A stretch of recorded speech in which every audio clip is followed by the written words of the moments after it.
In September of 1868, in a packed London courtroom, a widow named Mary Boredale sat in the witness box and told a jury that she had been swindled out of thousands of pounds by a promise of marriage to a peer of the realm, and somewhere in the course of that testimony, something went wrong that had nothing to do with the facts of the case at all. The jury stopped listening to her as a victim.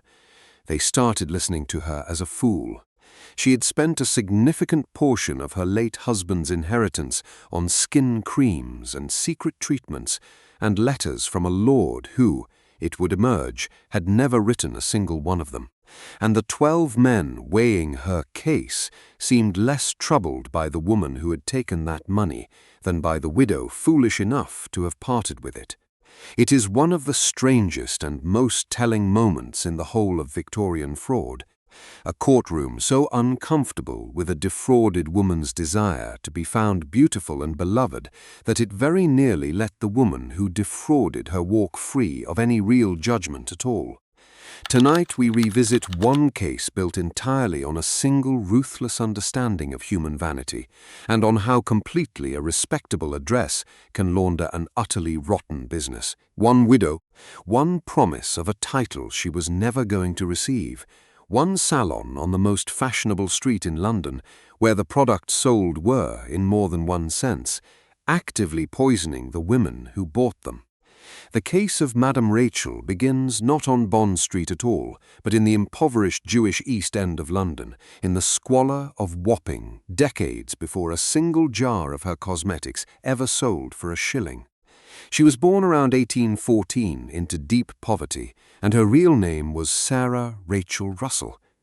As a girl and a young woman, she survived on the margins of the city's poorest trades, selling rabbit skins and dried fish, trading in bottles and second-hand clothing, the kind of hand-to-mouth commerce that filled the courts and alleys of Wapping in the early 19th century. She married more than once. Her first husband, an assistant chemist in Manchester, gave her some early informal exposure to the mixing and selling of compounds, a piece of practical knowledge that would prove more useful to her criminal career than any of her legitimate ones. A later husband, Jacob Moses, deserted her within 2 years of their marriage in 1844 and drowned by the strange coincidence the record preserves when the ship Royal Charter went down off the Welsh coast in 1859. She lived for a time with a man named Philip Levison, taking his surname for a period, one more layer in an identity she was already learning to reshape as circumstances required. Before there was ever a Madame Rachel, there was a woman who ran a fried fish shop at Clare Market, who told fortunes for pennies in the back rooms of Covent Garden public houses, who was briefly imprisoned on charges connected to procurement, and who moved, by whatever means presented themselves, through nearly every disreputable trade London's poorer quarters had to offer. She learned, across those years, something that would define the whole of her later career. She learned exactly what desperate people, and vain people, and frightened people wanted to hear, and she learned that she had a gift for telling it to them convincingly. I want you to sit with that apprenticeship for a moment, because it explains everything about the woman who eventually opened a beauty salon on the most exclusive shopping street in England. Sarah Rachel Russell did not stumble into fraud late in life after some respectable career went wrong. She built her entire adult existence, brick by brick, trade by disreputable trade, toward the single skill that mattered most to her, the ability to make another person believe whatever she needed them to believe, for exactly as long as she needed them to believe it. Consider what each of those early trades actually taught her, because none of it was wasted. Fortune-telling in the back rooms of Covent Garden public houses is not, at its heart, a supernatural skill. It is a skill of careful observation, of reading a stranger's clothing, posture, and manner closely enough to construct, in a matter of minutes, a story about their hopes and fears convincing enough that they will pay to hear more of it. Selling second-hand clothing and rag-and-bone goods taught her to price a lie against what a desperate buyer could actually afford, and to know exactly when to press and when to ease off. Even her time connected to procurement, however briefly, exposed her to the darkest and most practical lesson of all, that respectable society's greatest vulnerability was always its own shame, its desperate need to keep certain hungers and certain failures entirely hidden from view. By the time Sarah Rachel Russell stood behind a Bond Street counter calling herself Madame Rachel, she was not a woman who had discovered a new trick. She was a woman who had spent 30 years assembling, trade by disreputable trade, the complete toolkit of a confidence artist, and she had simply never before had the capital to display it behind a fashionable shopfront. Around the 1850s she began moving into cosmetics and hair dyes, and in 1863, under a fully invented persona, she opened her salon. She called herself Madame Rachel, and she opened her doors on Bond Street, in the heart of Mayfair, among the most expensive and most respectable shopfronts in London. The location was not incidental. It was the entire foundation of the fraud that followed. Cosmetics in the 1860s occupied an uneasy moral position in respectable society, considered faintly disreputable, associated with actresses and women of the stage rather than ladies of standing, and yet the desire among those very ladies to hold back the signs of age was as real and as urgent as it has ever been in any century. Madame Rachel offered something no respectable woman could easily obtain through any other channel, a Bond Street address that made the purchase of vanity feel less like a shameful indulgence and more like a fashionable, discreet consultation with an expert. The street did the lying for her before she ever opened her mouth. Picture what it actually meant for a lady of standing to walk through that particular door rather than any other. Bond Street in the 1860s was lined with jewelers to the aristocracy, with tailors who dressed cabinet ministers, with the kind of establishments whose very existence signaled that only the finest quality and the most absolute discretion could possibly be found within.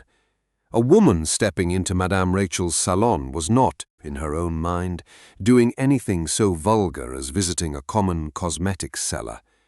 She was consulting a specialist in the same register as consulting a Harley Street physician, in rooms furnished to suggest exclusivity and trust rather than commerce. Rachel understood that her clientele needed the entire experience to feel like a secret shared between social equals, rather than a transaction between a customer and a shopkeeper, and she built every detail of the salon, the address, the language of her advertisements, the hushed manner of her consultations, around maintaining that illusion for as long as a client's purse held out. If you find value in stories preserved this way, consider liking the video and subscribing to the channel, and let me know in the comments where you are listening from. Now, back to the record. Inside that respectable Bond Street shopfront, Madame Rachel sold products with names built for maximum seduction. Magnetic Rock Dew of the Sahara promised to erase wrinkles entirely. Circassia Golden Hair Wash, Royal Arabian Face Cream, Honey of Mount Hymettus Soap, Arab Bloom Face Powder, each one dressed in the exotic language of empire, the promise that somewhere far from grey London, in deserts and mountains, her customers would never see for themselves. The true secrets of eternal youth had been discovered and bottled for their exclusive benefit. What those bottles actually contained should trouble you far more than their names ever charmed her customers. Arsenic, corrosive sublimate, which is to say mercury chloride, prussic acid, better known today as hydrogen cyanide, lead carbonate. These were not simply ineffective. They were dangerous, in some cases lethal in sustained use, and the specific practice she called enameling, a fashionable skin-whitening treatment applied at concentrations that could cause serious inflammation and, with regular use, worse, was sold to fashionable women across London as the height of luxurious self-care. Madame Rachel was not merely taking her customers' money. She was placing genuine poison onto their faces and telling them it was beauty. There was, at the time, almost nothing standing between a woman like Rachel and the free sale of substances capable of killing her customers outright. The chemistry of arsenic and mercury and prussic acid was reasonably well understood by the physicians and chemists of the era, but the retail trade in cosmetics sat in a regulatory void, subject to none of the controls that governed the sale of medicines proper. A woman could walk into a Bond Street salon, hand over a substantial sum, and carry home a jar of compound that a trained apothecary would have refused to dispense without the gravest caution, and no law of the land required Madame Rachel to disclose a single ingredient of what she was selling. Enamelling in particular, the whitening treatment applied directly and repeatedly to the skin, worked by essentially bleaching and thinning the surface it was applied to, and continued use left some women with skin so damaged and so sensitized that the cure had done them lasting physical harm long before any money ran out. Vanity in Rachel's hands was never merely exploited. It was actively poisoned, one carefully worded advertisement at a time, and the fraud did not end with the products themselves. Women who could not pay their bills in full found themselves quietly blackmailed, threatened with exposure of whatever indiscretion or embarrassing purchase Madame Rachel had learned about them in the intimate, confessional atmosphere of her consultation rooms.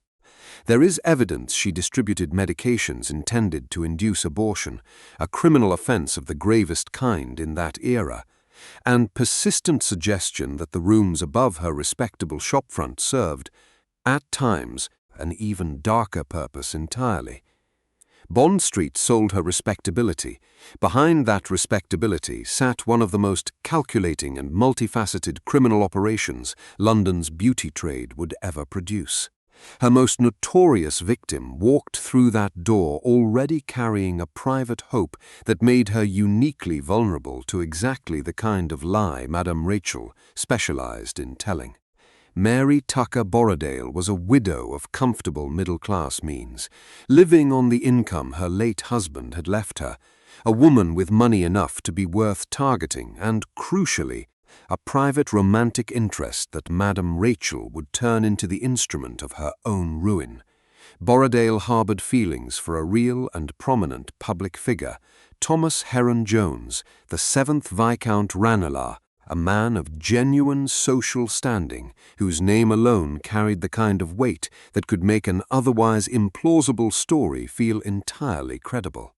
I want you to understand Mary Boredale as more than the punchline she was so cruelly turned into by the press, and at moments by the court itself. She was a widow managing her own household and her own finances, at an age when Victorian society had already begun to speak of her, quietly, as past the point where romantic hope was quite respectable to admit to.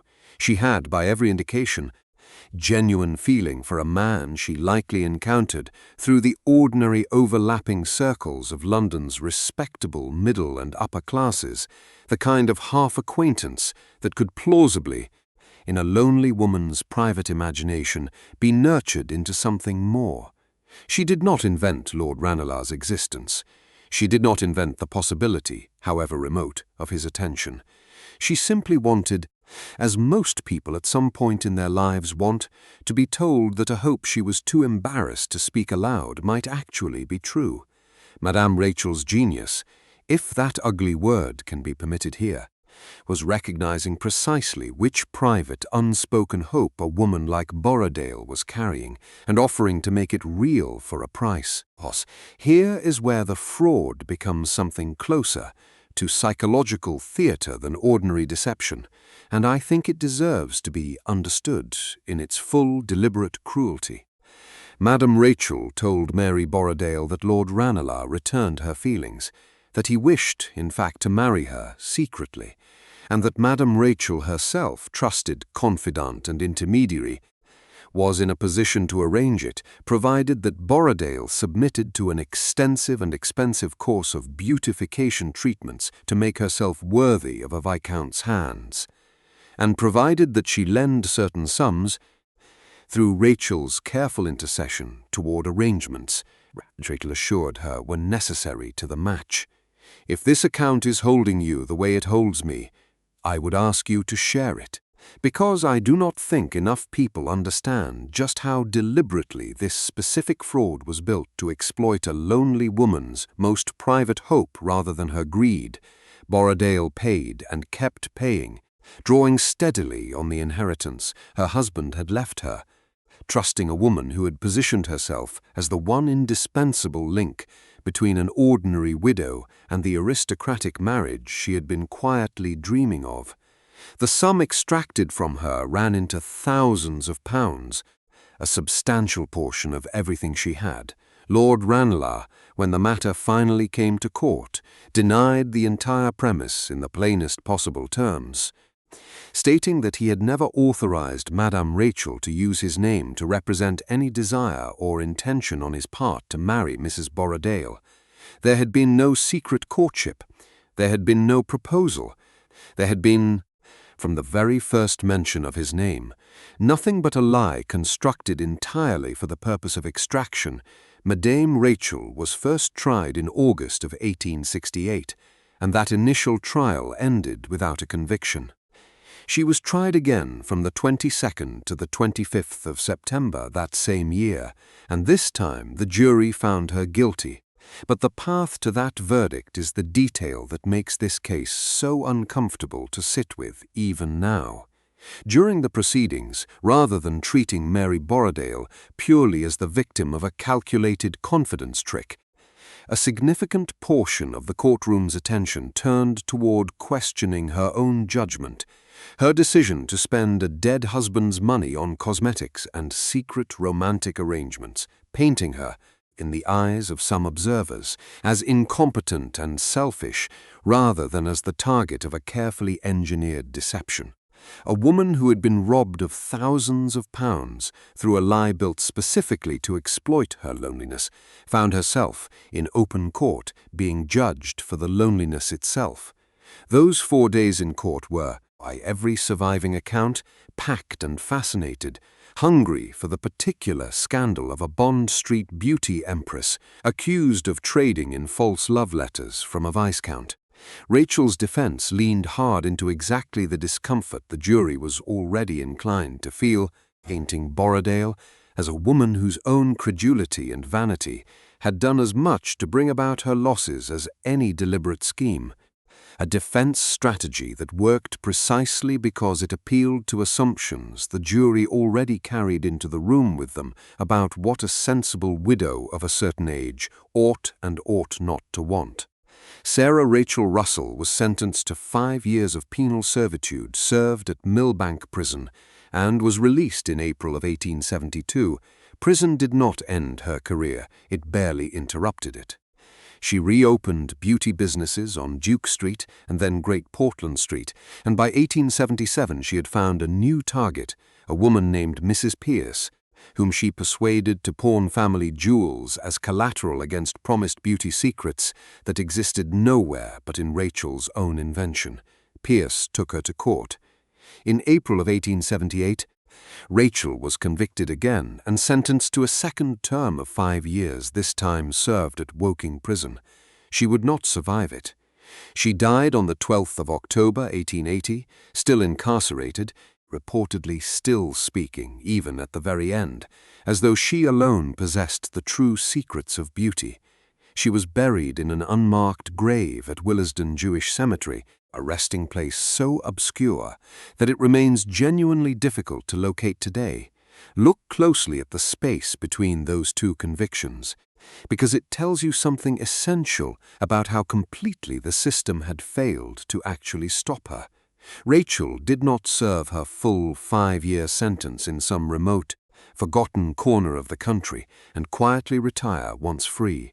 She returned within months to the same trade, in the same city, targeting the same category of victim with the same basic method, simply changing the street address from Bond Street to Duke Street and then to Great Portland Street, as though a beauty empire could be rebuilt from scratch as easily as a market stall.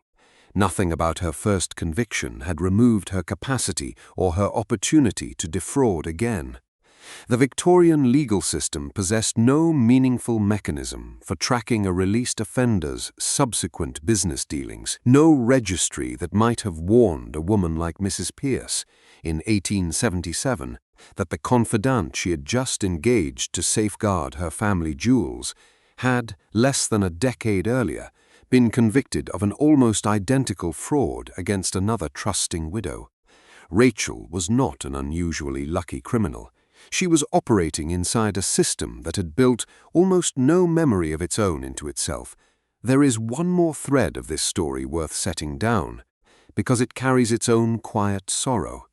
Rachel had a daughter, Helene Crossmond Turner, who became a genuinely accomplished operatic soprano, performing to real acclaim across England, America, and Italy, including celebrated appearances as Ida. In April of 1888, following a bitter contract dispute with the producer Augustus Harris over an engagement at Covent Garden, Helene took her own life at Piccadilly Circus. Whatever the precise cause of that despair, it is difficult not to notice the shape of it.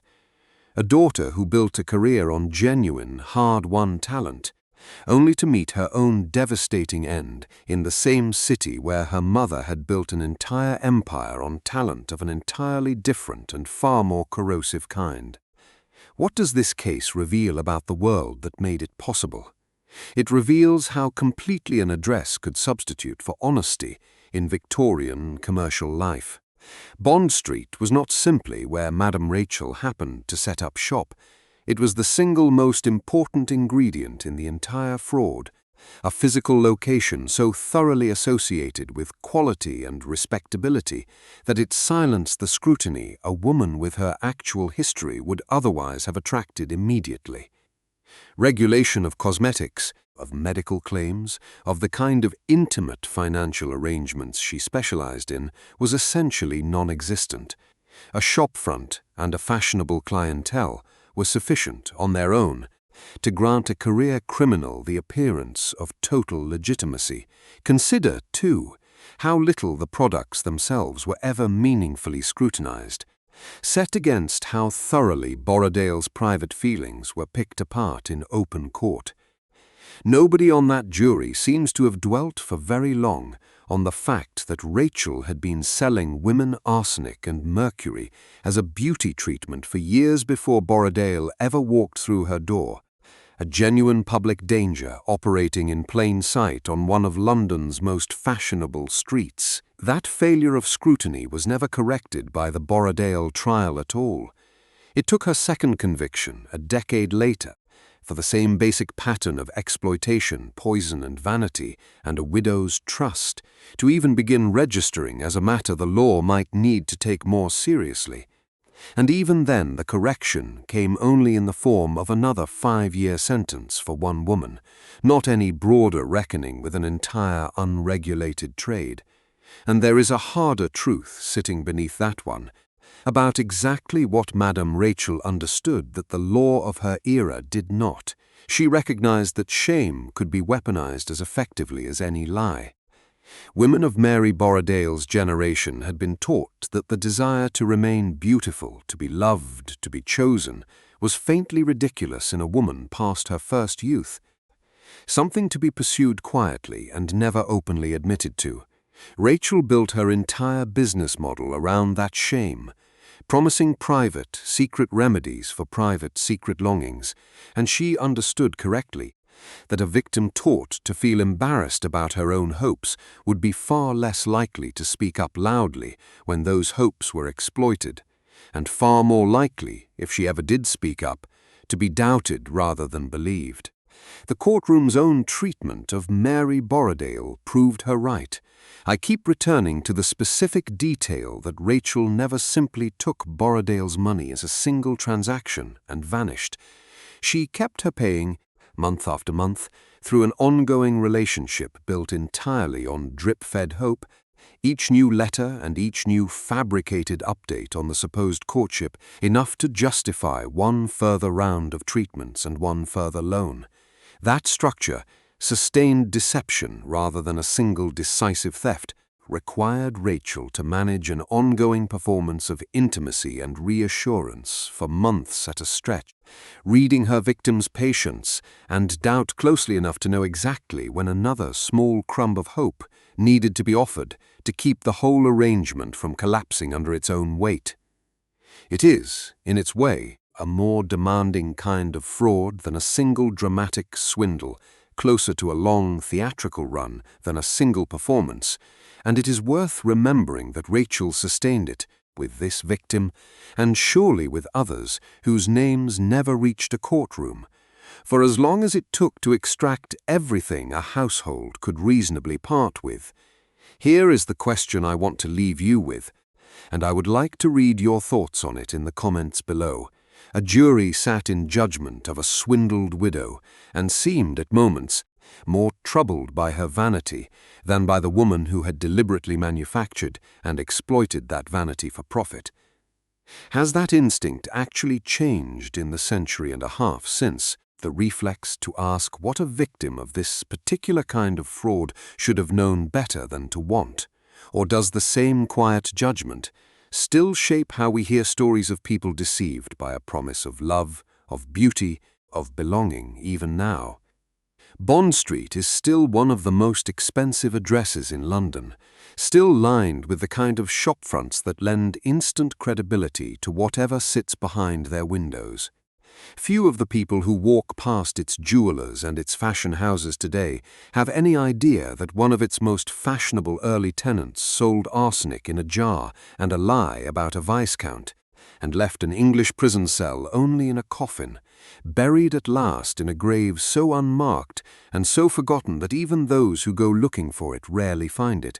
Her name was Sarah Rachel Russell, born in poverty in Wapping around 1814, and remade through decades of hard, deliberate practice in nearly every disreputable trade London had to offer, into Madame Rachel of Bond Street, the woman who understood better than almost anyone of her century that the most valuable thing she could ever sell, a lonely, aging woman, was not a cream or a powder but a story about herself worth believing. She served 2 prison sentences totaling a decade of her life and used every year of freedom between them to begin again, unwatched and unregistered, exactly as she had always done. Mary Boredale trusted that story with the whole of her late husband's fortune, and paid for that trust not only in the thousands of pounds Rachel extracted from her, but in a courtroom's own doubt about whether she had ever deserved better, a doubt that outlived the trial itself and followed her name into every subsequent retelling of a story that was never, in truth, about her failings at all. Somewhere in the space between a bottle labelled Magnetic Rock Dew of the Sahara and a lie about a viscount who had never once written her name is the exact measure of what Madame Rachel actually sold on Bond Street, and it was never, for a single day, beauty.